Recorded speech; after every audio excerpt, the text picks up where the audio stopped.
Hello friends, my name is Sumit Sharma and today I'm again back with a new video and which is going to be very important video. So since we are learning tense in the video. So tense, what is tense? We have divided the tense in three parts. So what is tense? Tense is time.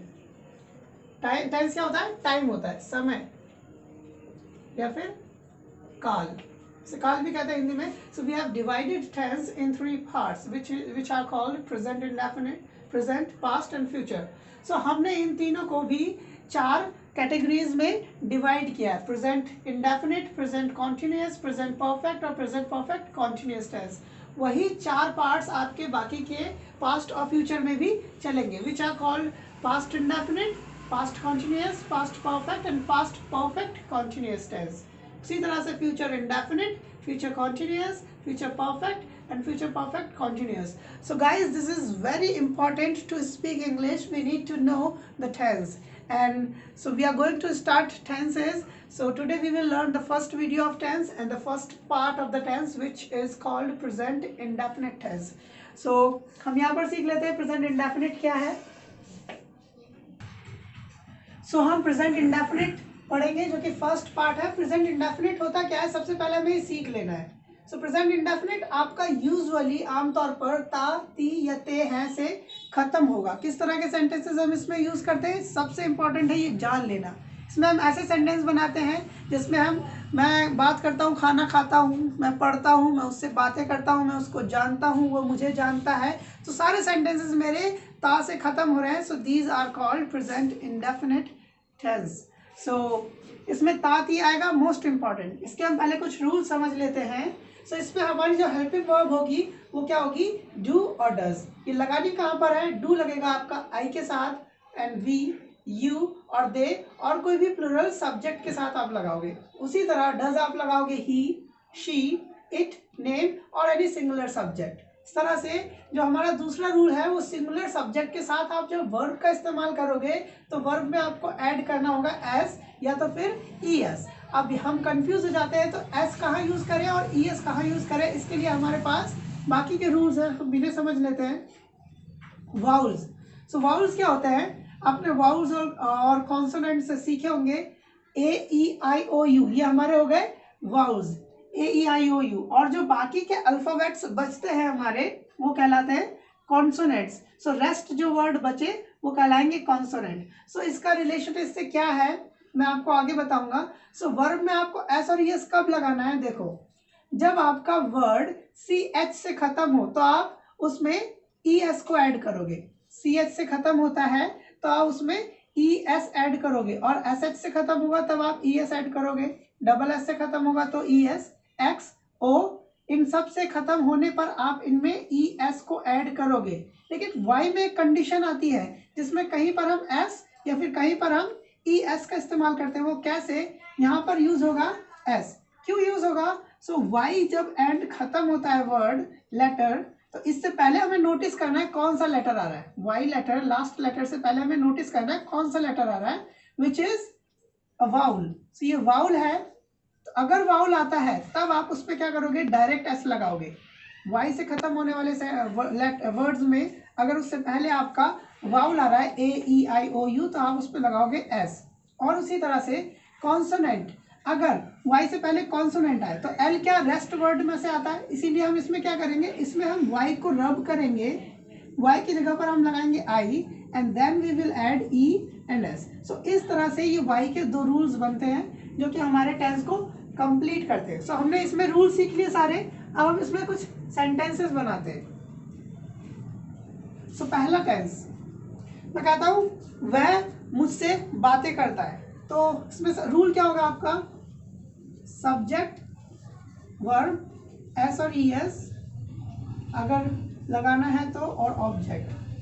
ये S और ये सिर्फ आप singular subjects के साथ use करोगे ताकि आप आई, वी, यू, दे इनके साथ कुछ नहीं यूज करना है, वर्ब को खाली छोड़ देना है. जैसे मैं कहता हूँ ही, वह मुझसे बातें करता है, ही टॉक, सब्जेक्ट वर्ब. अब लगाना में सब्जेक्ट क्या सिंगुलर है तो इसमें हम एस और एस का यूज करेंगे. तो लेटर कौन सा लास्ट में, के.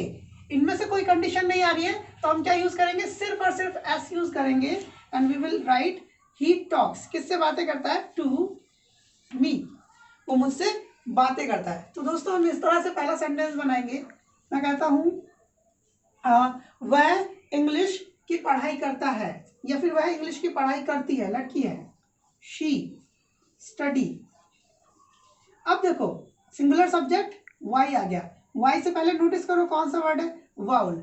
और जब वाउल वाले वर्ड आते हैं तो उसमें हम क्या ऐड करते हैं, वाई को मिटाते हैं एंड देन ई एस को यूज करते हैं। शी स्टडीज क्या पढ़ती है, she studies English.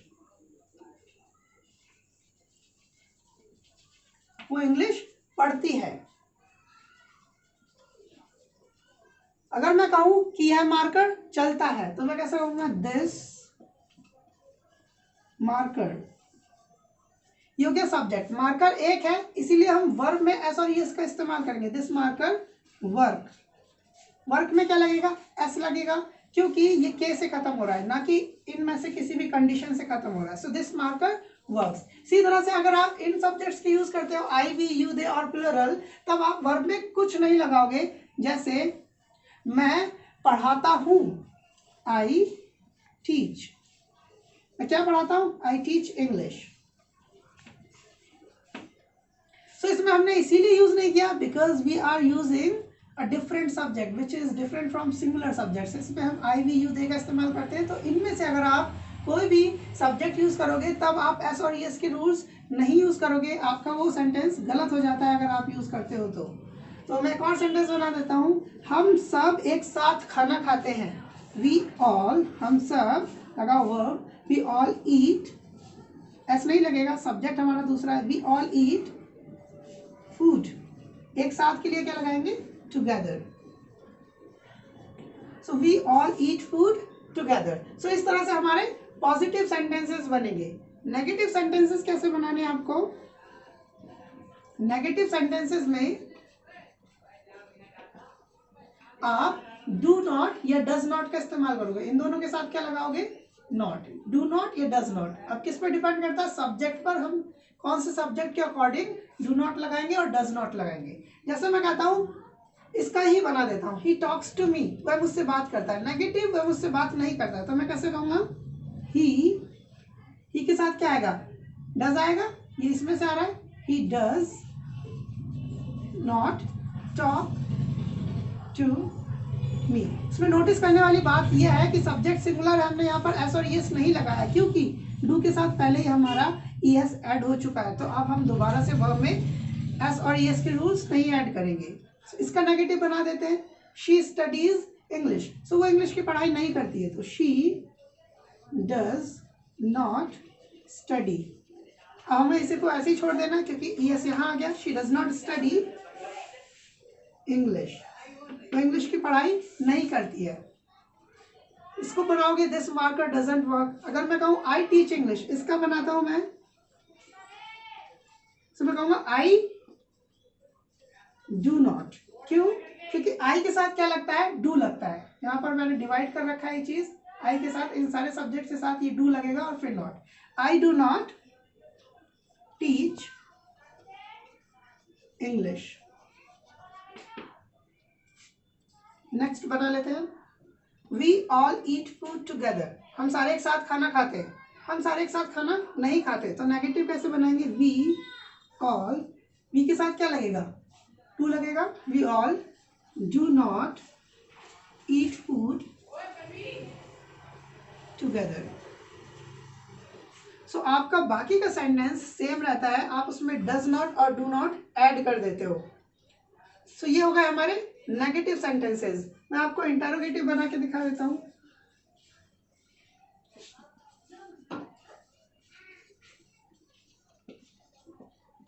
So interrogative sentences में हम क्या करते हैं, हम हेल्पिंग वर्ब को उठा करके सब्जेक्ट के आगे ला देते हैं। हमारी हेल्पिंग वर्ब है डू और डज। ये किसके अकॉर्डिंग लगानी है, सब्जेक्ट्स के अकॉर्डिंग। सो मैं कहता हूं क्या, यहाँ पर ही टॉक्स टू मी, वह मुझसे बातें करता है। तो क्या वह मुझसे बातें करता है, तो मैं क्या लगाऊंगा, डज, क्योंकि सब्जेक्ट कौन सा है, he. Does he talk to me, question mark लगा देना है। दूसरा बना लेते हैं, शी स्टडीज इंग्लिश। क्या वो इंग्लिश पढ़ती है, डज शी स्टडी इंग्लिश। सो इस तरह से आपको डू डज आगे लगाना है। आई टीच इंग्लिश, या फिर मैं कहूँ क्या तुम इंग्लिश पढ़ाते हो, तो या तो मैं डू आई टीच इंग्लिश कह सकता हूँ, क्या मैं इंग्लिश पढ़ाता हूँ। क्या तुम पढ़ाते हो, so do you teach English. So ये हो गया हमारा इंटरोगेटिव सेंटेंस। इंटरोगेटिव नेगेटिव में क्या करेंगे, डज ही के बाद हम नॉट लगाएंगे। क्या नहीं के सेंटेंस बनते हैं इंटरोगेटिव नेगेटिव। सो ये 4 पार्ट्स तो हमने पहले भी वीडियोस में सीखे और ये हमेशा हम यूज करते ही रहेंगे। जैसे क्या does he talk to me, क्या वो मुझसे बातें करता है, क्या वो मुझसे बातें नहीं करता है, तो आप बनाओगे does he not talk to me. आप इसको ऐसे भी लिख सकते हो, डज नॉट को एक साथ लगा सकते हो, ऐसे लिख सकते हो doesn't he talk to me, क्या उनसे बातें नहीं करता है। सो दोनों के मतलब सेम ही रहेंगे but the way of writing is different. So हम इसको बना लेते हैं, this marker works.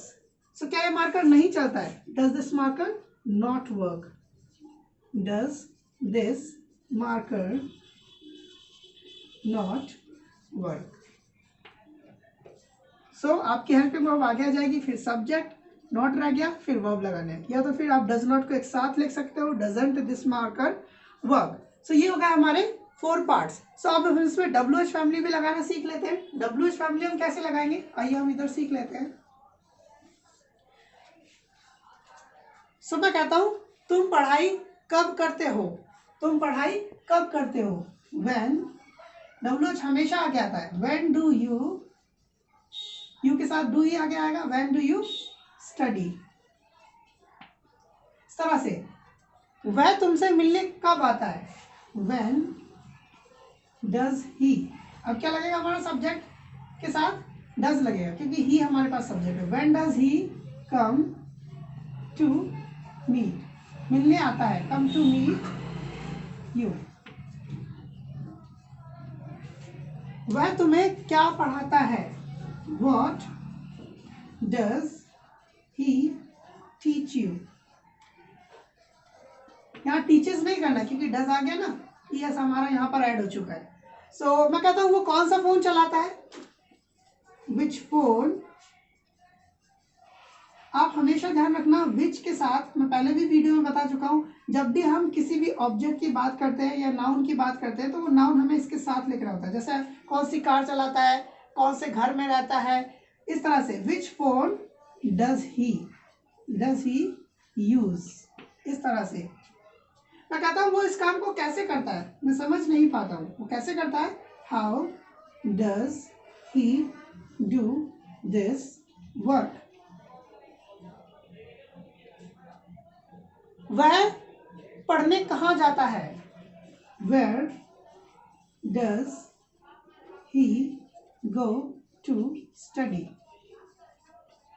So guys ये था हमारा प्रेजेंट इंडेफिनिट टेंस, जिसमें हमने प्रेजेंट इंडेफिनिट में पॉजिटिव, नेगेटिव, इंटरोगेटिव और इंटरोगेटिव नेगेटिव टेंस सीखे हैं और उसमें हमने WH फैमिली भी लगाना सीखा है। सो सबसे इंपॉर्टेंट टेंस होता है ये हमारा present indefinite tense. So mostly when we speak, we use this tense. So now if I am speaking this, so mostly I am using this tense. And this will help you a lot to speak your English and to improve your English as well. So guys, I hope you must have understood this tense. And in the coming video, I'll teach you the next tense, which is called present continuous tense. So thank you so much guys for watching my video.